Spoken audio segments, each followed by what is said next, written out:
প্রিয় দর্শক, বাংলা নিউজ থেকে আপনাকে স্বাগতম।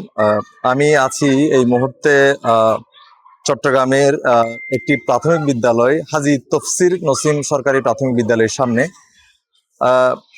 আপনারা জানেন যে সারা দেশে প্রাথমিক শিক্ষকদের কর্মবিরতি চলছে, তারই অংশ হিসেবে এই স্কুলটির চিত্র আমি আপনাদেরকে দেখাতে চলেছি। প্রিয় দর্শক, আপনারা জানেন দাবি আদায়ের লক্ষ্যে সারা দেশের প্রাথমিক বিদ্যালয়ের শিক্ষকদের কর্মবিরতি চলছে বিভিন্ন দাবিতে। তার মধ্যে আমরা দাবিগুলো জেনেছি। 3 দফা দাবি আদায় ও পুলিশের যে হামলা, সে হামলার প্রতিবাদে সারা দেশে 65,000 সরকারি প্রাথমিক বিদ্যালয়ের শিক্ষকদের কর্মবিরতি শুরু হয়েছে। রোববার আজ 9 নভেম্বর থেকে এই কর্মবিরতি শুরু করেছে শিক্ষকরা। আমি এই মুহূর্তে একটি প্রাইমারি স্কুলের সামনে আছি। আমরা এই স্কুলের চিত্র দেখব এবং আপনাদেরকে দেখানোর চেষ্টা করব। আমরা স্কুলের ভিতরের অংশে এখন প্রবেশ করেছি। তো দর্শক, আপনারা জানেন সরকারি শিক্ষকদের 3 দফা দাবি হলো 10ম গ্রেডে বেতন নির্ধারণ এবং 10 বছর ও 16 বছর পূর্তিতে উচ্চতর গ্রেড সমস্যার সমাধান ও শতভাগ বিভাগীয় পদোন্নতি।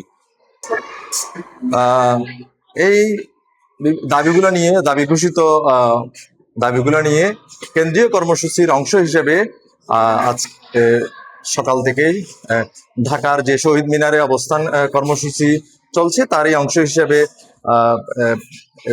সারা দেশের শিক্ষকদের আজকে কর্মবিরতি। আমি যে স্কুলটিতে এসেছি, এই স্কুলটির চিত্র আমি আপনাদেরকে দেখানোর চেষ্টা করছি।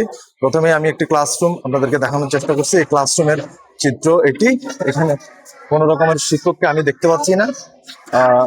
আমি আপনাদেরকে বলেছি যে এই স্কুলটির নাম হচ্ছে হাজী তফসির নসিম সরকারি প্রাথমিক বিদ্যালয়। এখানে আমরা শিক্ষার্থীদের আসতে দেখলেও আমরা কোনো শিক্ষককে এখানে দেখতে পাচ্ছি না এবং শিক্ষার্থীরা তারা এসে নিজেরাই পড়াশোনায় মনোনিবেশ করেছে, এমনটাই দেখা যাচ্ছে। আমি একজন শিক্ষার্থীর সাথে কথা বলতে চাই। মামনি, আজকে কি তোমাদের স্কুল বন্ধ? স্কুল খোলা? আজকে তুমি টিচার আসছিল এখানে? টিচার আসেনি না? মামনি, আজকে কি স্কুল বন্ধ? খোলা? আচ্ছা আচ্ছা। আজকে তোমাদের স্কুল খোলা নিশ্চয়ই? আচ্ছা, স্কুল খোলা। তো তুমি কোন ক্লাসে পড়ো মামনি? শিশু শ্রেণী। প্রিয় দর্শক, আপনারা দেখতে পেলেন যে স্কুল হাজী তফসির উচ্চ বিদ্যালয়ের এই চিত্রটি। এখন শিক্ষার্থীরা একটা জানেই না যে তাদের স্কুল বন্ধ, কিন্তু তারা এসছে। আমরা কর্মবিরতির বিষয়টা জেনেছি। আমরা ক্লাসরুমে শিক্ষক যে মিলনায়তন অফিস, সেখানে আমরা শিক্ষকদেরকে দেখতে পেয়েছি, তারা অবস্থান কর্মসূচি করছিল।